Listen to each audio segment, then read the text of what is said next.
ஐயா உண்டு. அனைவருக்கும் அன்பான வணக்கம். இன்றைய தினம் அகில திரட்டிலே ஐயா நமக்கு சில வாக்கியங்களை அல்லது சில சொற்றொடர்களை சொல்லி அதற்கு பின்னால் ஒரு வரலாறோ ஒரு கதையாகவோ இருக்கும். அது விரிவாக நமக்கு சொல்லப்பட்டிருக்காது. அப்படிப்பட்ட ஒரு இடத்தை பற்றியும் அதனுடைய வரலாற்றை பற்றியும் பார்ப்போம். அகில திரட்டிலே ஐயா கிருஷ்ணாவதாரத்திலே கம்சனை வதம் செய்துவிட்டு அடுத்ததாக ஐயா அப்படியே வரக்கூடிய நேரத்திலே சராசந்தன் என்று சொல்லக்கூடிய ஒரு மன்னவனானவன் கிருஷ்ணரை எதிர்த்து கொண்டு, என்னுடைய மருமகனை கொன்றது நீதானே, உன்னோடு நான் போர் செய்ய வருகின்றேன் என்று சொல்லி கேட்பான்.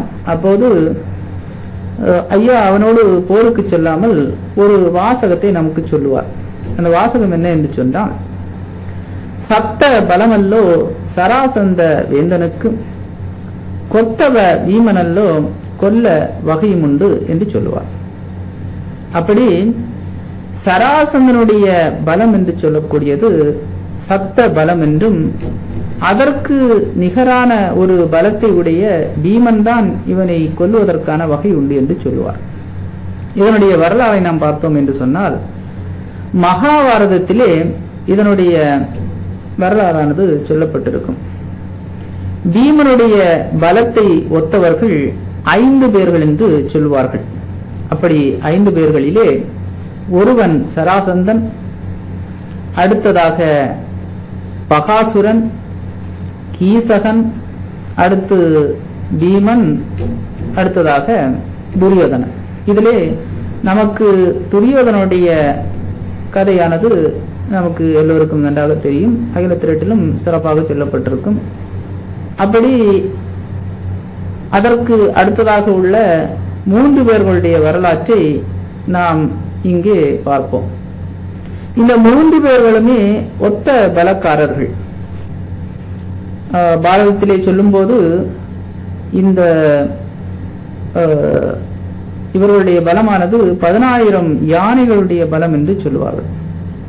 10,000 என்று சொல்லும் போது ஒரு 10,000 யானைகளை சேர்த்து ஒரு பலம் எப்படி இருக்குமோ அதனுடைய பலம் இந்த 5 பேர்களுக்குமே உண்டு என்று சொல்லப்பட்டுள்ளது. அதிலே ஒருவன் தான் இந்த ஜராசந்தன். அப்படி இந்த ஜராசந்தன், அதுபோலவே கீசகன், அடுத்ததாக பகாசுரன், இவருடைய வரலாறை பற்றி பார்த்தோம் என்று சொன்னால், முதலிலே நாம் பகாசுரனுடைய வரலாறை பார்ப்போம். இந்த பகாசுரன் என்று சொல்லக்கூடியவன், பாண்டவர்கள் இப்போது வனவாசம் செய்து கொண்டிருக்கின்றார்கள்.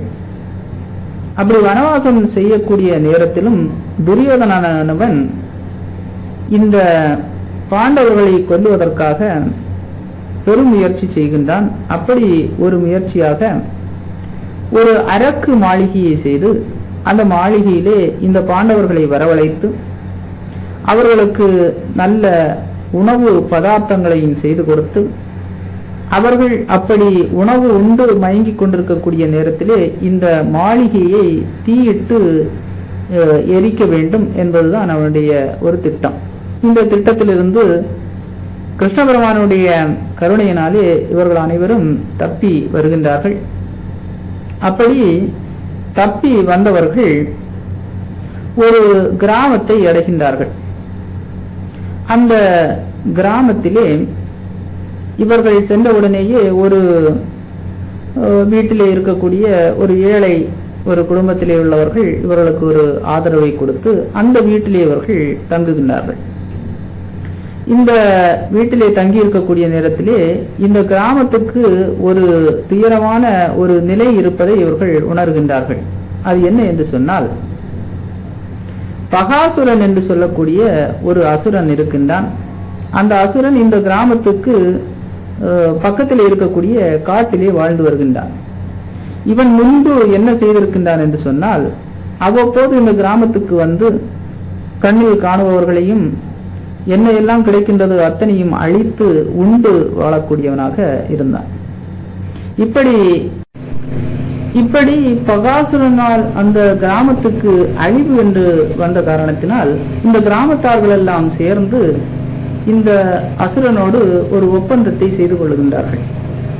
அது என்ன ஒப்பந்தம் என்று சொன்னால், இந்த கிராமத்தில் இருக்கக்கூடியவர்கள் இந்த அசுரனுக்கு மாதத்துக்கு 2 முறை உணவை எடுத்து செல்ல வேண்டும். அந்த உணவை வண்டி கட்டி எடுத்து செல்லும் போது அந்த உணவையும் உண்டு, அந்த வண்டியை கட்டி செல்லக்கூடிய மாடுகளையும் உண்டு, அதை ஓட்டிச் செல்லுவனையும் அவன் உண்டு கொள்ளலாம். இதுதான் அந்த ஒப்பந்தம். அதன்படி இந்த பகாசுரனானவன் ஒவ்வொரு முறையும் இந்த மாட்டினை ஓட்டிச் செல்லக்கூடியவனையும் உண்டு 15 நாட்களுக்கு ஒரு முறை அவன் உண்டு கொண்டு இருக்கின்றான். இப்படி உண்டு கொண்டிருக்கக்கூடிய நேரத்திலே ஒவ்வொரு கிராமத்தினுடைய குடும்பத்தார்களும் வந்த முறையிலே இந்த பாண்டவர்கள் தங்கி இருக்கக்கூடிய குடும்பத்தாருடைய முறையும் வருகின்றது. அப்படி வந்த நேரத்திலே அந்த தாய் தந்தையர்களானவர்கள் மிகவும் அழுது கொண்டு தன்னுடைய ஒரே மகனை இன்று அனுப்ப வேண்டுமே என்று சொல்லி கவலையோடு இருக்கின்றார்கள். இதை பாண்டவர்கள் பார்க்கின்றார்கள். பார்த்தவுடனேயே அவர்களுக்கு வேண்டிய ஆறுதலை சொல்லி இன்றோடு இந்த பகாசுரனுடைய கதையை முடிக்க வேண்டும் என்று சொல்லி அவர்கள் எண்ணி இந்த குடும்பத்தாரிடம் சொல்லுகின்றார்கள், நீங்கள் எங்களுக்கு யாரென்று தெரியாமலேயே ஒரு ஆதரவை கொடுத்தீர்கள். ஆகவே அதற்கு பிரதிபலனாக எங்களுடைய குடும்பத்தில் இருக்கக்கூடிய ஒருவர் இன்று இந்த உணவை எடுத்துச் செல்வார், உங்களுடைய குடும்பத்தார்கள் செல்ல வேண்டாம் என்று ஒரு மொழியை கொடுத்து இந்த பாண்டவர்களிலே பலசாலியான பீமனை இவர்கள் அனுப்புகின்றார்கள். எப்படியும் பீமன் இந்த அசுரனை கொண்டு விடுவான் என்று அவர்களுக்கு தெரியும். பீமனும் சந்தோஷத்தோடு ஊரார்கள் கொடுத்த உணவு அந்த பொருளை எடுத்துக்கொண்டு வண்டி கேட்டு அந்த அசுரனை பார்க்க செல்லுகின்றான். சென்று அவனை பார்க்கின்றான். பார்த்து இப்போது அசுரனிடம் அவனுக்கு அந்த உணவை கொடுக்கும் முன்னதாகவே இந்த பீமன் என்ன செய்கின்றான் என்று சொன்னால், அவன் கொண்டு வந்த உணவை அவனே உண்ணத் தொடங்குகின்றான். தூரத்திலே இருந்து இந்த அசுரன் பார்க்கின்றான். தனக்கு வர வேண்டிய உணவு எவனோ ஒருவன் தின்னுகின்றானே என்று சொல்லி கோபத்தோடு அவன் பீமனை நோக்கி வருகின்றான். வந்து பீமனோடு அவன் அந்த ஒரு யுத்தத்தை மேற்கொள்வதற்காக அவனை தன்னுடைய உணவை உண்ணும் காரணத்தினால் அவனோடு யுத்தத்துக்கு வருகின்றான். இருவருக்கும் கடுமையான யுத்தமானது வருகின்றது. இதைத்தான் பீமனும் எதிர்பார்த்தான். பீமனும் இந்த அசுரனை கழுத்தை முறித்து அந்த இடத்திலே கொண்டு விடுகின்றான். இப்படி பெரும் பலத்திலே உள்ள அந்த பகாசுரனானவன் இந்த இடத்திலே அவனுடைய உயிரை இழந்து இந்த குடும்பத்தார்கள் இந்த கிராமத்தார்கள் மீண்டும் கவலை இல்லாமல் வாழ்ந்து வருகின்றார்கள். இதைத்தான் சக்த பலத்திலே உள்ள ஒருவனான இந்த பகாசுரன் மாண்ட வரலாறு. அடுத்ததாக கீசவனுடைய வரலாற்றை பார்ப்போம். இந்த கீசவனுடைய வரலாறு பாண்டவர்களுடைய அஞ்ஞான வாசகத்திலே வருகின்றது. பாண்டவர்களுக்கு 12 ஆண்டு வனவாசம், அதுபோலவே 1 வருட அஞ்ஞான வாசம் உண்டு. அதாவது அஞ்ஞான வாசம் என்று சொல்லும் போது யாரும் அவர்களை பாண்டவர்கள் என்று அறிந்து கொள்ளக்கூடாது. அவர்கள் தங்களை வெளிப்படுத்தாமல் 1 ஆண்டு கழிய வேண்டும். அப்படி வெளிப்படுத்தினால் மீண்டும் 12 ஆண்டு வனவாசம், 1 வருட அஞ்ஞான வாசம் என்று மீண்டும் அவர்களுக்கு அந்த தண்டனையானது கொடுக்கப்படும். இதுதான் இந்த திருவண்ணாதிகள் முன்பே பாண்டவர்களுக்கு சொல்லி அனுப்பியது. அதன்படி அந்த காலகட்டம் வருகின்றது.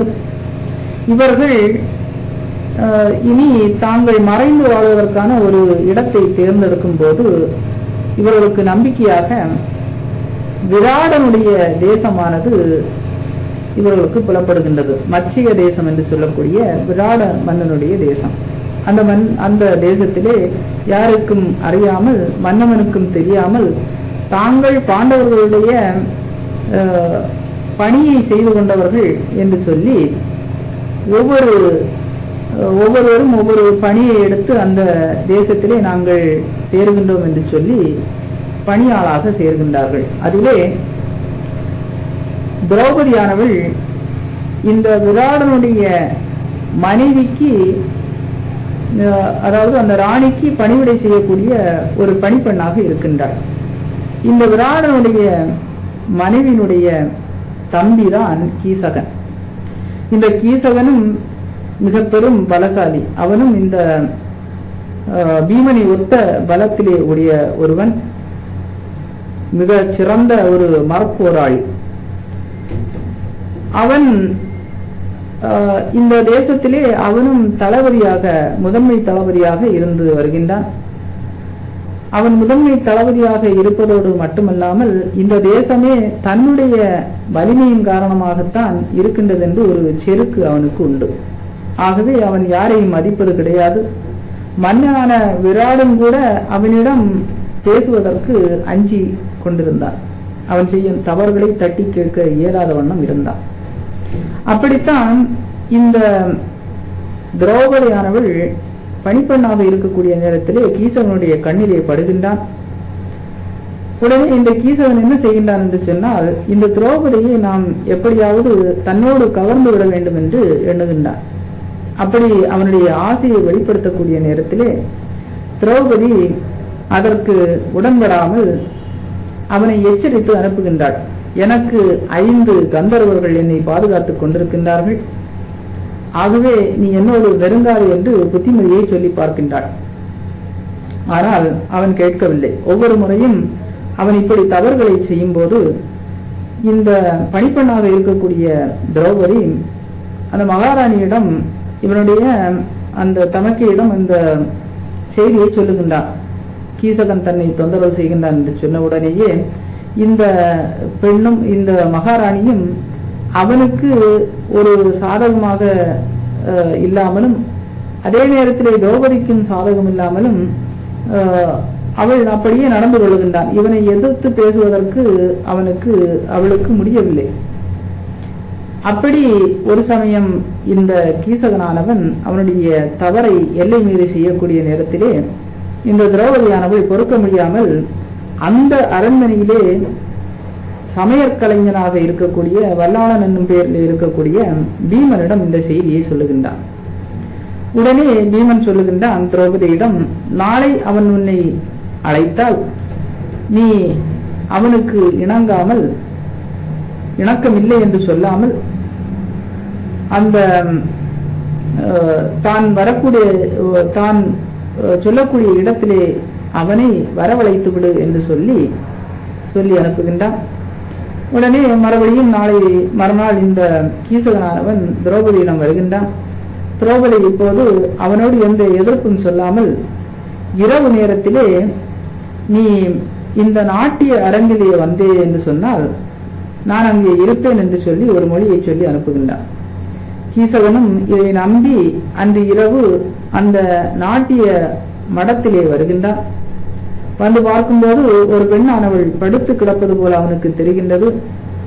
இந்த பெண்தான், இதில் இருக்கக்கூடியவர் தான் திரௌபதி என்று சொல்லி ஆசையாக போய் பற்ற போகின்றான். அங்கே இருந்தது பீமன். பீமன் அப்படியே கடுமையாக எழுந்து அவனோடு சண்டையிடுகின்றான். சண்டையிட்டு அந்த